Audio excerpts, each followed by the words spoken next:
Hello everyone, welcome back to conceptual classes. आज जो है हम लोग एक नई वैकेंसी के साथ आप लोगों के साथ जुड़े हैं। अगर आप लोग भारतीय सेना में जाने के लिए इच्छुक कैंडिडेट हैं, यानी कि भारतीय सेना में जाना आपका अगर ड्रीम जॉब है, तो आपके लिए ये वैकेंसी हेल्पफुल हो सकती है।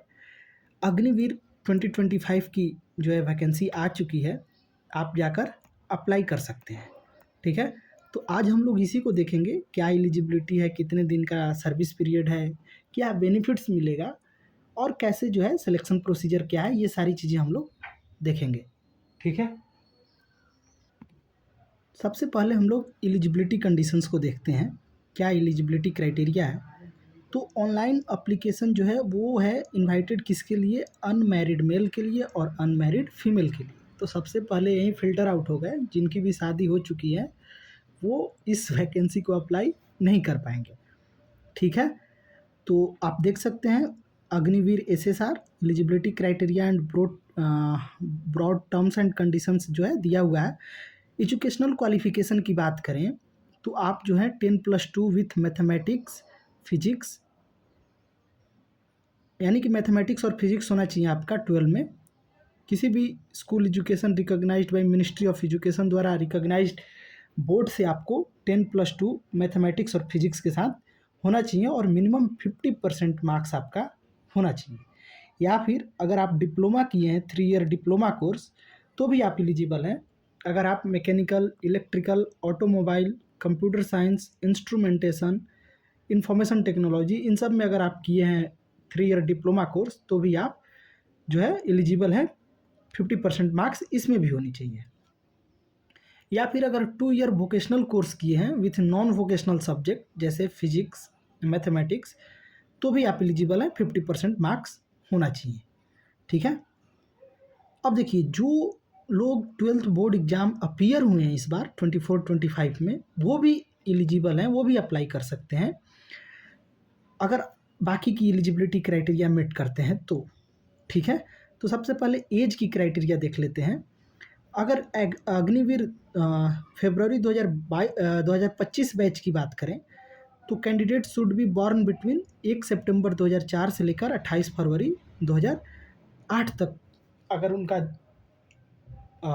बर्थ डेट है, अगर आपका बर्थ डेट 2004 से 2008 के बीच में है तो आप जो है फरवरी 25 वाला बैच जो है आप एलिजिबल हैं। और उसके बाद अगर जनवरी 26 वाला बैच देखें तो उसमें जो है आपका एज बर्थ डेट जो होना चाहिए वो 2005 से लेकर 2008 के बीच में होना चाहिए। फिर उसी तरह अगर अग्निवीर फरवरी 26 वाला बैच देख लें तो उसमें भी आपको 1 जुलाई 2005 से लेकर 31 दिसंबर 2008 तक आपका बर्थ डेट इस एज ग्रुप में बिलोंग करना चाहिए। ठीक है, वैसे कैंडिडेट जो 1 सितंबर 2004 से लेकर 31 दिसंबर 2008 तक के बीच जन्म लिए हैं वो एलिजिबल हैं आईनेट के लिए, INET के लिए। ठीक है, फर्दर जो एलिजिबिलिटी होगा स्टेज 2 रिक्रूटमेंट प्रोसेस का, वो आप लोग को आगे जो है देखने को मिलेगा। तो मैरिटल स्टेटस हम लोग देख लिए। ठीक है, unmarried Indian female and male candidate he eligible हैं। सर्विस की ड्यूरेशन की बात करें तो नेवी एक्ट 1957 के तहत 4 साल की आपकी जो है सर्विस होगी। ठीक है, उसमें आपको distinct rank different from any other existing rank would be the junior most rank in the navy, Indian navy, यानी कि आपको एक रैंक, सेपरेट रैंक प्रोवाइड किया जाएगा। ठीक है, लीव की बात करें तो 30 डेज आपको पर ईयर लीव मिल सकता है। उसके बाद एडिशनली आप सिक लीव ले सकते हैं मेडिकल एडवाइस और डॉक्टर के एडवाइस पे। ठीक है, पे अलाउंसेस और अलाइड बेनिफिट की बात करें तो आपको 30,000 पर मंथ दिया जाएगा फिक्स्ड अर्ली इंक्रीमेंट के साथ। ठीक है, उसके बाद अलाउंसेस और ड्रेस एंड ट्रेवल अलाउंसेस ये सब आपको अलग से दिया जाएगा।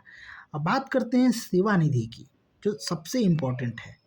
ठीक है, तो सेवा निधि जो है वन टाइम पैकेज है, जिसमें कि आपका जो है कंट्रीब्यूशन और उसके साथ साथ जो गवर्नमेंट कंट्रीब्यूट कर रहा है, इन दोनों को मिलाकर बनाया गया है। तो जैसे फर्स्ट ईयर में आपका जो है पर मंथ क्या है 30,000। अगर आप इन हैंड 70% ले रहे हैं यानी कि 21,000 ले रहे हैं तो 9,000 आपका जो है चला जा रहा है कहाँ, अग्निवीर कॉर्पस फंड में, यानी कि आप ही का पैसा, और इतना पैसा और कौन दे रहा है, तो इतना पैसा गवर्नमेंट दे रहा है। यानी कि जैसे पीएफ कटता है सेम उसी तरह का ये सेवा निधि है, अलग से आपको कुछ नहीं करना है। सेकेंड ईयर में आपका जो सैलरी हो जाएगा वो 33,000 हो जाएगा, तो उसी हिसाब से 30% आपका कॉर्पस फंड में चला जाएगा और उतना ही 30% आपको गवर्नमेंट भी देगी। तो एट द एंड आप जो है 4 साल के बाद 5.02 लाख जो है आप कॉर्पस फंड में जमा करेंगे और इतना ही गवर्नमेंट भी देगी, यानी कि टोटल आप 10.04 जो है आपको दिया जाएगा। ठीक है।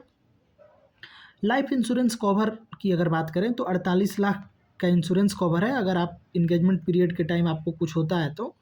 डेथ कंपनसेशन भी आपका 44 लाख है अगर इन बिटवीन अगर आपको कुछ हो जाता है तो। ठीक है। डिजेबिलिटी कंपनसेशन भी है, तो ये सब चीज़ें देख लीजिएगा। ठीक है। बाकी पेंशन वगैरह क्या रहेगा ये सब रिलीज एट ऑन रिक्वेस्ट, एक सर्विसमैन स्टेटस आपको नहीं दिया जाएगा। अग्निवीर को इम्पॉर्टेंट है, एक सर्विसमैन स्टेटस नहीं दिया जाएगा, इतना ध्यान में रखिएगा। ठीक है। इंगेजमेंट के बाद आपको इसमें बहुत कुछ नहीं दिया जा रहा है, तो बहुत हिसाब से आप लोग इसको अप्लाई कर सकते हैं।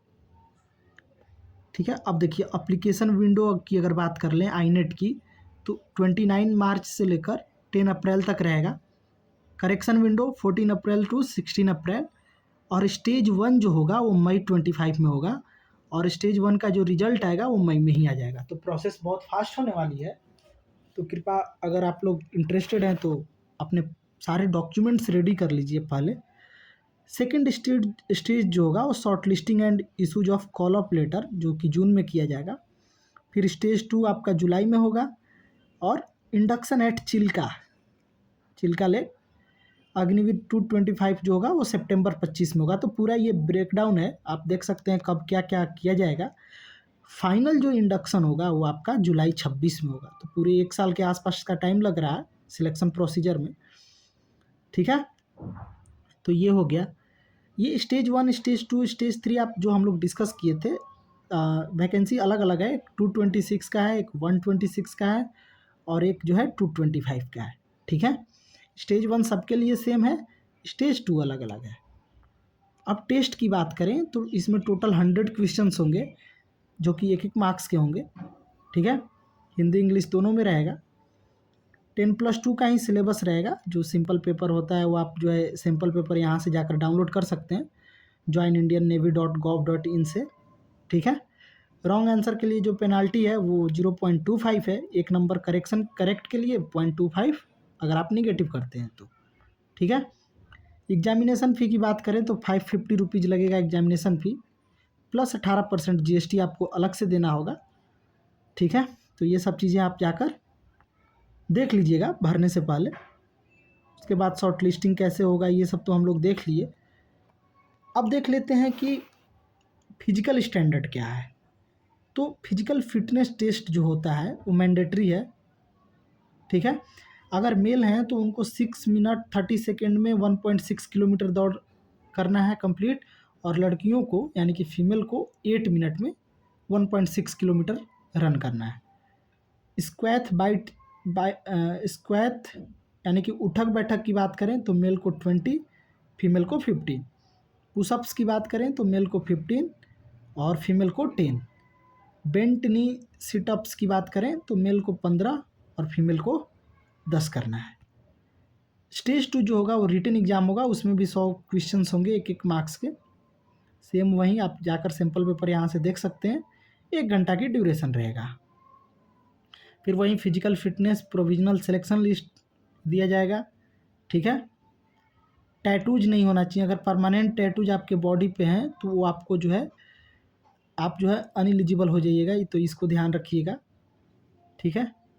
विजुअल स्टैंडर्ड की बात करें तो अनकरेक्टेड विजन 6/12 होना चाहिए। करेक्टेड विजन यानी कि अगर लेंस वगैरह यूज करते हैं तो 6/6 होना चाहिए। कलर परसेप्शन CP जो है पास है। ठीक है। ट्रेनिंग कब क्या होगा ये सब हम लोग देख ही लिए, तो बाकी सारा डिटेल तो हम लोग देख लिए कैसे अप्लाई करना है। तो आप जो है ये joinindianavy.gov.in पे जाकर 29 मार्च से अप्लाई कर सकते हैं। ठीक है। तो चलिए आज जो है यहीं पे समाप्त करते हैं। जिनको भी भारतीय सेना में जाना है वो उनके लिए एक बहुत ही सुनहरा मौका है, आप लोग अप्लाई कर सकते हैं। ठीक है, चलिए मिलते हैं नेक्स्ट वीडियो में, तब तक के लिए धन्यवाद।